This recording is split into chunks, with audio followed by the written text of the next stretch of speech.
আজকে ফেরারত টানার সময় কুমারঘাটে যে ঘটনাটা হলো,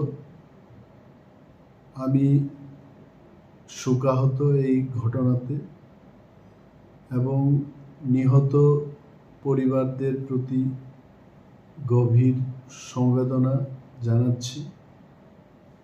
ভাবতে অবাক হয় যে এই রথটা যখন শুরু হয়, ফেরারত বলতে যা বুঝি এই পথ দিয়ে রথযাত্রা গেছে এবং আজকে উল্টো রথ টেনে আবার রথটাকে আনা হয়।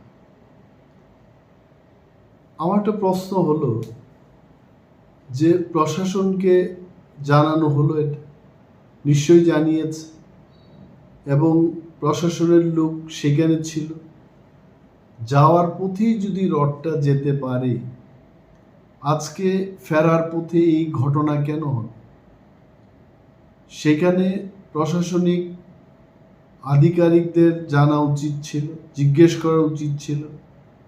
পুলিশ বাহিনী যেখানে যারা প্রহরারত ছিলেন, তারা নিশ্চয়ই ঘটনাটা নিজের চোখের সামনে দেখেছে।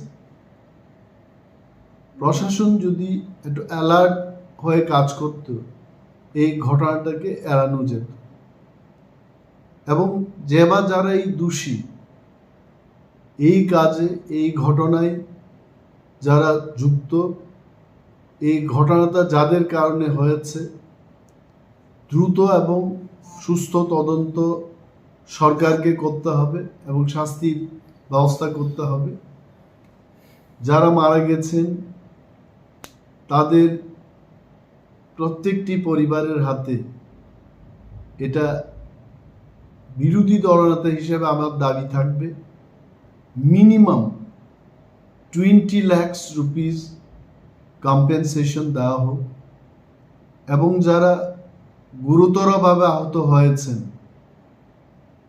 তাদের মিনিমাম 10 লাখ কম্পেনসেশন দেওয়া হোক। যারা চিকিৎসাধীন রয়েছেন এখন, তাদের সমস্ত চিকিৎসার ব্যবস্থা সরকারের খরচেই হোক এবং সরকারকে ফ্রি ট্রিটমেন্ট তাদেরকে করাতে হবে, এটা আমার দাবি থাকে। অ্যান্ড দি কালপ্রিটস, যারা এই ঘটনায় যুক্ত, যাদের কারণে এই ঘটনা হয়েছে, আবারও বলছি, দ্রুত তদন্তের মাধ্যমে তাদের বিরুদ্ধে কঠোর ব্যবস্থা গ্রহণ করা হোক।